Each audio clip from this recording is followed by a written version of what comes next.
kalau misalnya teman-teman nggak cepat nangkep poinnya apa, itu kayak ya udah lo terlambat, lo FOMO lah ya, lo kan seenggaknya ngebantuin satu orang ya atau beberapa lah gitu. Lo mending clearin tujuan hidup lo tuh apa dari sekarang. Kalau lo udah clear,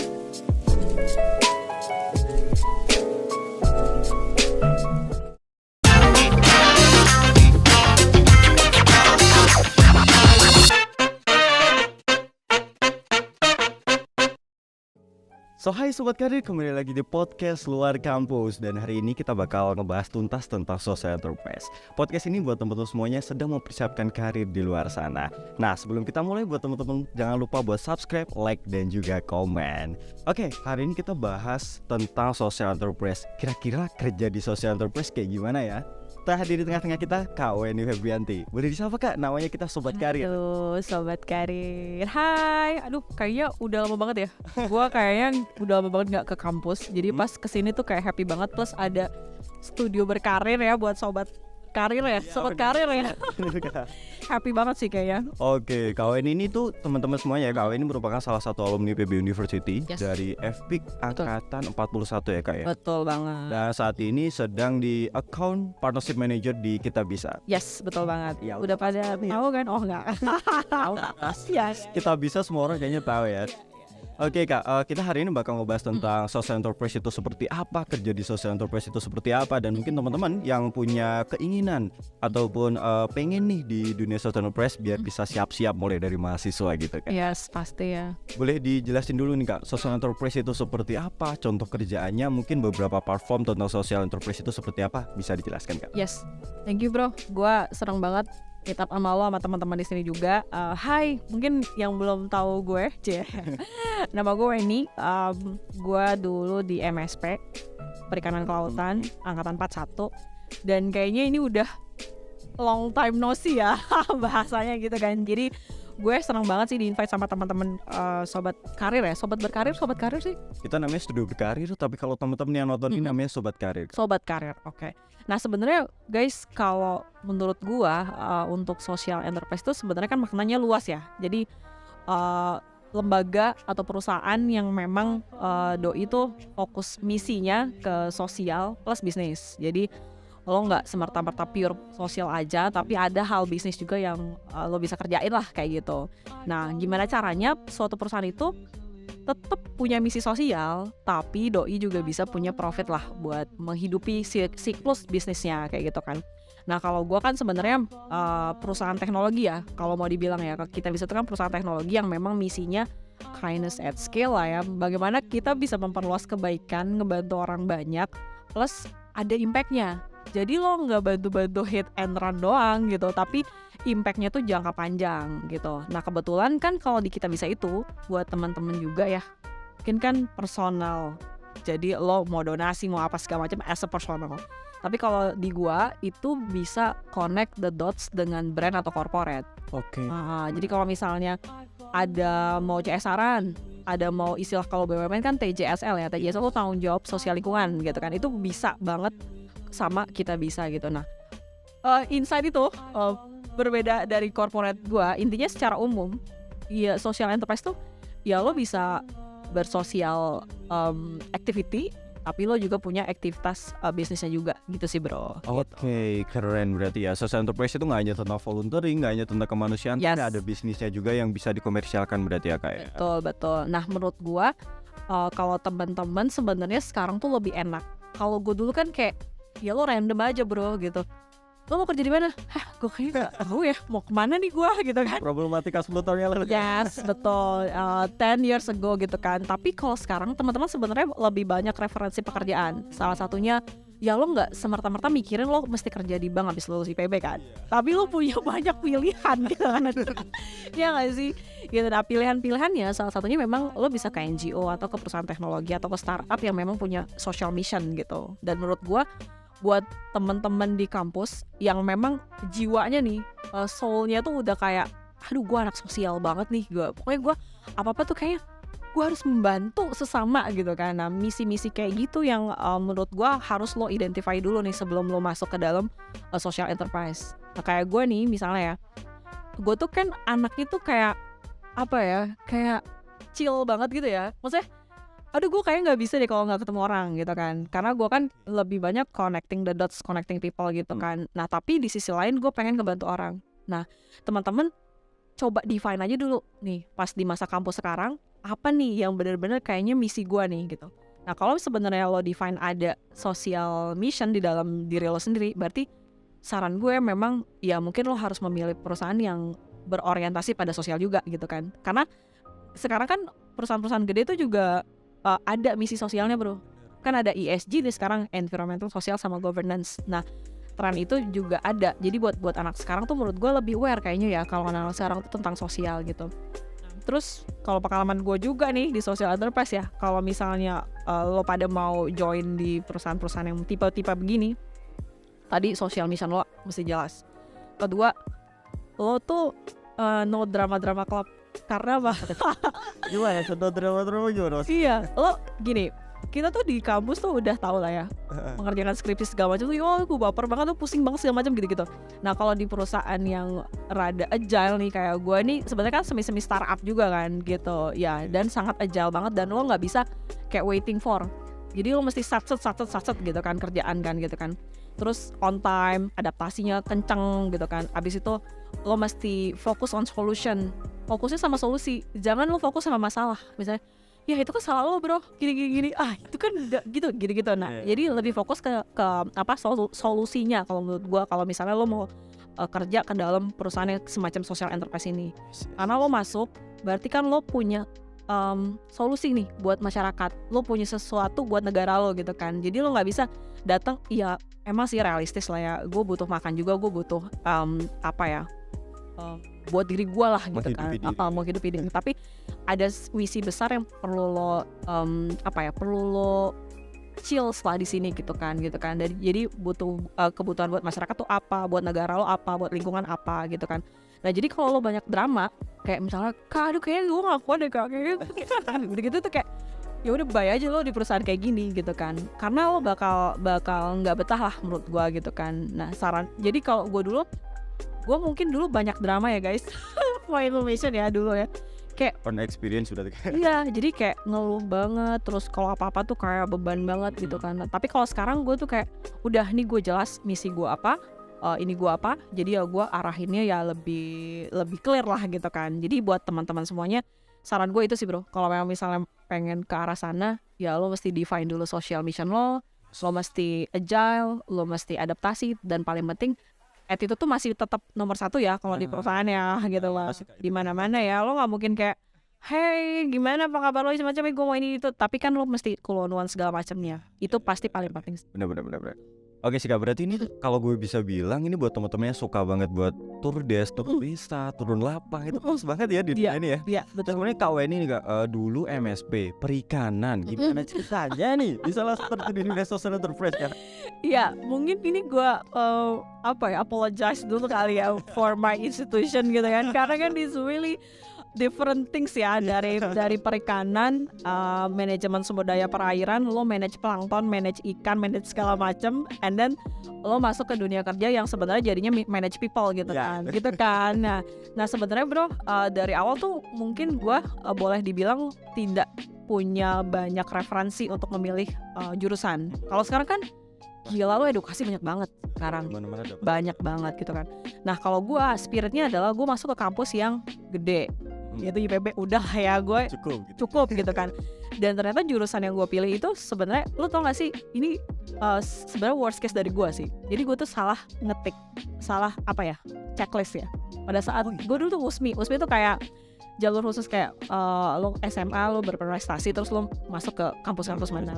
Nah abis itu gue milih lah, gue checklist.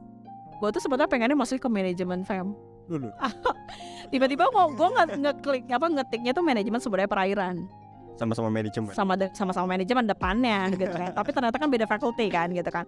Nah tapi di situ gue menyadari, gue ngambil jurusan ini, gue bertanggung jawab atas pilihan gue gitu. Jadi gue tetap selesaikan sampai 3.0. Yang penting gue 3.0 itu IPK gue gitu kan. Yang penting gue bisa masuk dulu IPK gue. Tapi di sisi lain gue nggak baperan. Maksudnya gini, gue kayaknya salah ngambil jurusan deh segala macam, enggak. Tapi gue ikutin banyak organisasi gitu. Jadi organisasi di kampus, organisasi di luar. Nah bukan sayangnya sih, nyatanya faktanya gitu ya, gue tuh memang jadi connecting the dots everything about the event di organization gue gitu. Jadi kalau misalnya Wen itu tuh ada sponsor, lu maju ya, lu present ya gitu. Gitu udah terbentuk dari mahasiswa gitu kan. Dan gue selalu bisa kayak nge-cheers obrolan. Jadi kayak, Pak ini gimana ini kan, oke kita support, tanda tangan sign, oke gitu. Nah jadi ternyata jadi ini buat teman-teman juga, maksud gue lo jangan terlalu fokus juga sama akademik lo, tapi di sisi lain lo organisasi itu penting juga bro gitu. Dan magang ya, apalagi sekarang mungkin udah ada kampus merdeka dan segala macamnya, jadi di fasilitasinya tuh jadi lebih oke gitu. Menurut gue organisasi itu juga kadang-kadang mensupport karir lo seperti apa. Jadi gue seperti sekarang itu adalah hasil dari elaborasi akademik gue dengan side-nya gue, si organization dan segala macamnya. Nah itu story-nya bro. Dan ternyata gue lebih comfortable dengan sisi organisasi gue yang tadi mengkonekkan orang dan segala macamnya.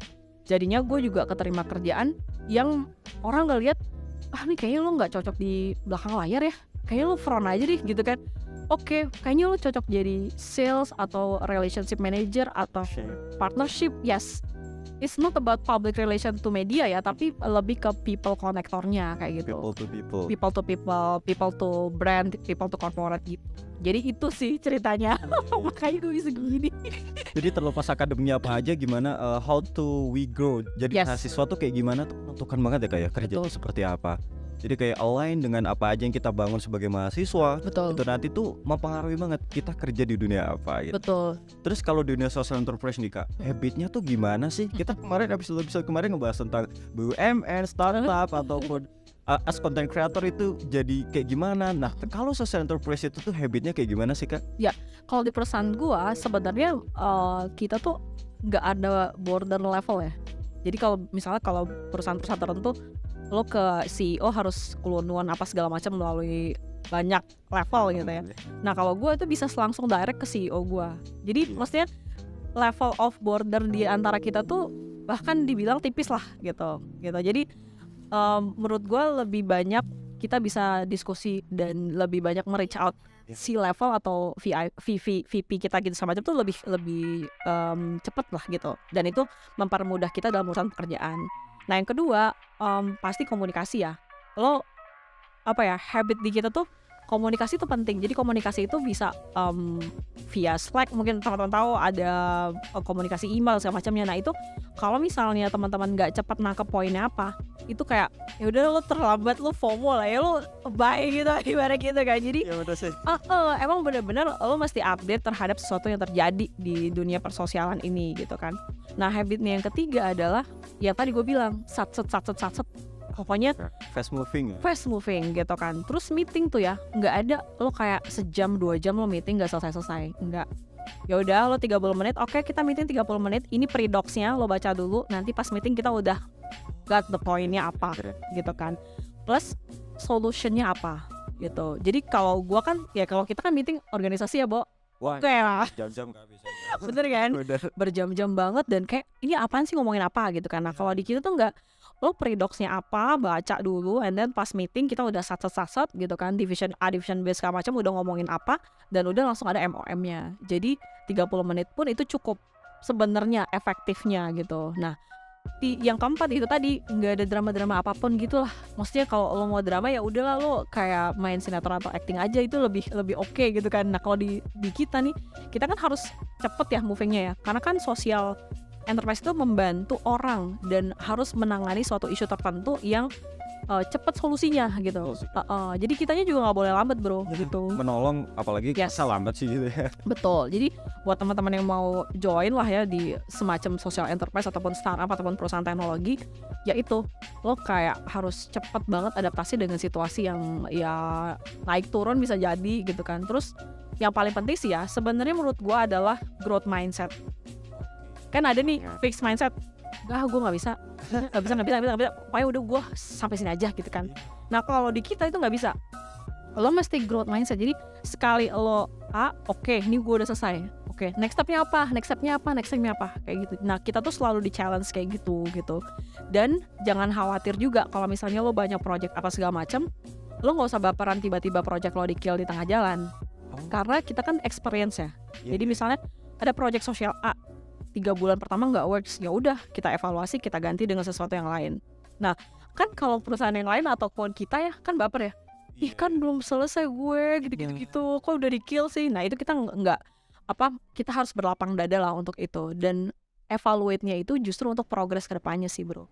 Nah itu sih menurut gue ya yang kayaknya kita perlu belajar banyak ya kalau kita masuk ke perusahaan yang sat gitu ya, kitanya juga harus gitu kayak adaptasi ya. betul. Iya benar-benar Kayak gitu sih bro.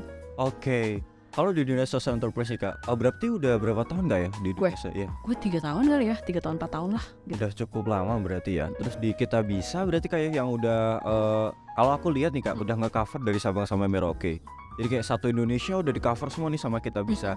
Once moment, unique moment nih kak, sebagai employee di dunia social enterprise, satu hal unik yang mungkin bisa di-share ke teman-teman, kira-kira apa sih kak? Iya, kalau gue mungkin ada yang udah terjadi dan ada yang belum terjadi ya. Buat gue ya, uniknya ya, kalau yang udah terjadi, gue tuh happy banget karena gue bisa menghubungkan corporate atau brand ke Kita Bisa untuk membantu banyak orang.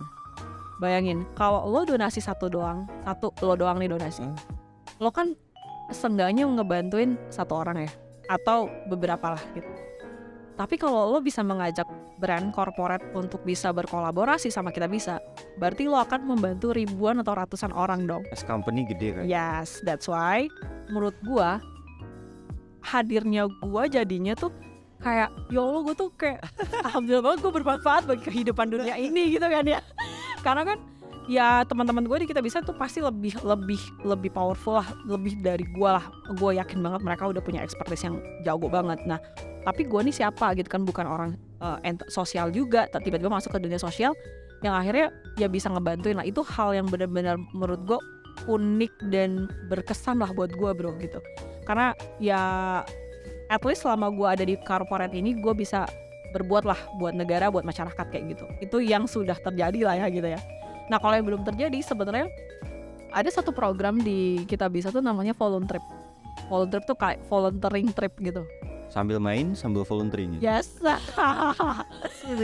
Nah itu sebenarnya buat gue sendiri itu adalah program yang menarik ya. Tapi gue belum terjun ke sana. Mungkin after this gue bakal terjun ke sana karena itu baru kita launching tahun ini yang bener untuk brand ya. Tapi sebenarnya udah, kalau public mah udah dari tahun lalu gitu kan. Nah di situ lo nih buat anak-anak muda semuanya ya, menurut gue perlu banget untuk bisa ikut ke dalam kegiatan-kegiatan volunteering seperti ini untuk merasakan sense of belonging lo terhadap isu-isu di masyarakat gitu. Bisa people. Masyarakat tuh kan sebenarnya isunya banyak ya. Lingkungan, UMKM, perempuan, kesehatan dan segala macamnya. Nah lo nggak bisa hidup sendiri dengan okay, I'm fine gitu kan ya, tapi ternyata di lingkungan lo nggak fine. Nah itu kan perlu jadi catatan ya buat teman-teman gitu kan. Nah kalau gue dulu mungkin gue nggak terlalu aware dengan lingkungan gue ya, karena memang gue fokusnya kuliah aja dan bodo amat gitu kan. Nah tapi sekarang buat teman-teman Gen Z ya sekarang ya, yang anak-anak sekarang, menurut gue diri sendiri tuh penting. Lo pasti harus love yourself dulu. Setelah itu lo lihat kayak BTS ya, love yourself. Lo harus lihat di sekeliling lo seperti apa, terutama lingkungan lo. Nah itu penting, yang menurut gue bisa salah satunya dicobain nih dengan volunteering trip ini tadi gitu kan. Nah itu nextnya yang gue belum kesampaian nih. Sepertinya gue akan menemukan hal unik di situ gitu. Iya gitu sih. Iya. Itu gue kayak share nanti ya. Iya boleh banget. Oke kak, buat teman-teman semuanya nih Ya. saat ini mungkin udah asik terjun di dunia lapang, udah asik turun desa, karena kan kita di BEM juga ada Ya Kak. betul. Terus kemudian apa sih kak hal lain yang perlu disiapkan buat teman-teman kalau wah kayaknya menarik nih Ya. terjun di dunia kayak gini, apalagi ada benefit berupa keuangan yang aku bisa juga sustain gitu lah, maksudnya dalam kehidupan iya, buat diri sendiri iya, menolong orang lain juga iya, itunya kayak connecting with people tadi, terus kemudian voluntary dengan trip juga ternyata dapat gitu. Iya. Apa aja sih kak hal selain itu yang bisa disiapkan buat teman-teman mahasiswa? Kalau gue mungkin yang paling penting sih mindset lo ya. Itu mindset tuh penting banget ya, karena yang tadi kan ibaratnya luarannya aja ya. Luaran tuh maksudnya ya corporate lo mendukung lo gitu kan, kegiatan-kegiatan dan lingkungan tuh mendukung lo. Nah paling penting sebenarnya mindset yang lo punya sekarang tuh seperti apa. Lo mau mindset ada di satu titik aja, apa lo mau naik level juga gitu kan. Lo mau berguna buat diri lo sendiri atau buat yang luas, keluarga, masyarakat atau Indonesia segala macamnya gitu kan. Karena mindset itu menurut gua satu titik dimana muncul lah segala macam mindset tuh, mission segala macam tuh dari situ. Jadi penting banget tuh mindset lo apa, misi lo kehidupan, tujuan hidup lo apa, purpose-nya. Gue tanya sama lo tujuan hidup lo apa, gue juga gimana kak gitu kan ya kak, gitu kan ngalir aja kayak air kak gitu kan, gue ikut aja. Nah menurut gue dari sekarang lesson yang gue dapet ya, lo mending clearin tujuan hidup lo tuh apa dari sekarang. Kalau lo udah clear mindset, tujuan hidup lo apa, kemudian lo mau ngapain gitu ya, purpose lo apa, itu jadi lebih clear sih gitu. Karena ini bukan teori-teori aja ya, karena gue dulu mungkin gue apa ya, dulu kan awal mungkin gue nggak mengetahui purpose gue apa gitu ya. Tiba-tiba setelah kerja, setelah apa segala macam, ya ampun ternyata gue tuh tujuannya ini ya gitu. Nah itu yang kayaknya lately banget menurut gue. Nah mendingan lo dari sekarang udah mulai define menurut gue apa yang jadi tujuan hidup, itu penting banget sih. Nah terus kalau gue melihatnya mindset tadi ya, terus mission lo apa, yang paling penting sebenarnya juga attitude tadi yang gue bilang. Karena kan anak-anak sekarang tuh dicapnya anak gimana lo apa ya? Iya Milenial ya banyak ya itu kan gitu ya. Iya itu menurut gue sih karena gap generation juga. Iya karena kan senior lo mungkin mikirnya anjir nih gak sopan banget ya sama gue gitu kan, padahal sebenarnya maksud lo ya kak gue simpel aja kak, gue nanya sama lo aja nih sebenarnya gitu kan, dan gue juga nggak begitu gimana banget kan, karena gue tujuannya baik gitu kan. Nah tapi communication-nya tuh jadi kayak kekat karena lo beda generation aja sih bro sebenarnya gitu sih. Jadi gue pelajarin di Kitabisa juga sama ya. Jadi tapi sebenarnya kalau di Kitabisa tuh relatif lebih merata karena paling tuanya aja CEO gue tuanya berapa ya, 32 something ya, 30-an something gitu kan, nggak jauh gitu kan. Tapi ada yang baru masuk nih gitu kan, yang angkatan 99 2000-an gitu kan ya, yang bahasanya juga ini apa ya, kok lu pada datang ke corporate abis itu lu cabut resign kenapa gitu kan. Itu anak keren sekali betul. Iya jadi mungkin tadi karena fondasinya itu nggak kuat, jadinya lo kayak bingung and then lo live aja. Padahal sebenarnya kalau udah clear dan sering-sering ngobrol sama alumni itu paling penting juga guys. Sharing penting banget sama alumni. Itu sih menurut gue bro kira-kira. Oke, ini for the last Tika. Yes. Jadi sebelum itu tadi penting banget ya karakter teman-teman dimanapun teman-teman nanti berkarir, entah itu di startup, FMCG ataupun dunia apapun teman-teman, bahkan berbisnis sekalipun ya, atau mungkin di social enterprise, itu penting banget sebuah etika kita terapkan ya kak. Yes, betul. Ini kak closing statement buat teman-teman semuanya, atau teman-teman nih kayaknya masih belum cukup deh ngobrol hari ini. Tempat KW ini juga bisa promosi ke teman-teman, bisa menghubungi atau teman-teman bisa menghubungi KW ini melalui sosial media, boleh banget kak. Yes. Kalau gue sih sebenarnya pesannya ya buat teman-teman tadi, jangan lelah untuk bertumbuh ya, pokoknya itu. Karena kalau sekali lo down, lo akan sangat pelik lah menghadapi ke depannya. Jadi mindset tadi, terus value hidup lo apa, mission lo apa, kemudian kalau networking lo juga penting, sering-sering ngobrol sama alumni, sama kakak kelas segala macamnya, ikut organisasi. Jadi semua tuh dicobain kegiatan yang memang menumbuhkan diri lo gitu. Jadi jangan sampai lo di kosan doang 8 to 5 santai-santai, tapi sebenarnya lo bisa melakukan banyak hal gitu kan. Itu sih pesan gua, jangan di kosan doang. Terus keluarlah dari IPB ini gitu, ngelihat ada teman-teman yang lain gitu, maksud gua UI, ITB dan segala macam itu lebih wide pertemanan lo gitu kan. Jadi jangan sama satu geng doang. Terus kalau misalnya punya kesempatan untuk ya short course atau misalnya ngambil beasiswa di luar, itu jadi membuka mindset lo juga sih. Jadi itu menurut gue yang paling penting, mau lo kerja di NGO kayak, mau kerja di mana kayak, tapi kalau pribadi lo kuat, lo bisa tough lah untuk kedepannya sih gitu. Jangan lupa juga ya memperbanyak skill-skill yang lain gitu. Itu Gitu sih sih. Kak, karena kalau kebanyakan santai di kos ya kayak tiba-tiba tertampar kehidupan gitu. Iya. Udah kerjaan tidak sesantai itu bro gitu. Iya bener, apalagi lu menghadapi drama-drama klub yang gue bilang tadi kan, gitu kan. Bener banget, makanya teman-teman penting banget buat sedini mungkin, apalagi masih mahasiswa nih, banyak wadah ya Kak ya. Betul. Sharing ke alumni, bisa sharing ke banyak banget teman. Betul. Sedini mungkin temukan passion teman-teman seperti apa, terus Yes. kemudian aku nanti bakal bekerja seperti apa, bisa sedini mungkin buat dibentuk lah Kak. Betul banget. Gitu. Oke, thank you Kak ini. Thank you. Hari ini sudah banyak lah ya kita sharing tentang ternyata dunia social enterprise itu sangat menarik ya Kak ya. Betul. Kayak tentang dunia volunteering ternyata kita banyak bisa dapetin benefitnya, terus kemudian connecting people, apalagi kita nggak ada gap tadi kan sama si level atau sama VP, kita bisa sharing ternyata ya semudah itu ya Betul. gitu. Sekali lagi terima kasih Kak Feni sudah Sama-sama. sharing ke teman-teman sobat karir semuanya. Dan jangan lupa teman-teman semuanya, terima kasih sudah mendengarkan kali ini. Dan jangan lupa buat subscribe, like dan juga komen akun kita. Dan ada info menarik buat teman-teman semuanya, kita bakal ada CFR abis ini teman-teman, yaitu Karir Faculty Roadshow. Dan teman-teman boleh banget ngepoin di akun kita, yaitu di Studio Perkarir ataupun di CDA IPB. Sekali lagi terima kasih buat teman-teman semuanya. Sampai jumpa di PLK episode selanjutnya.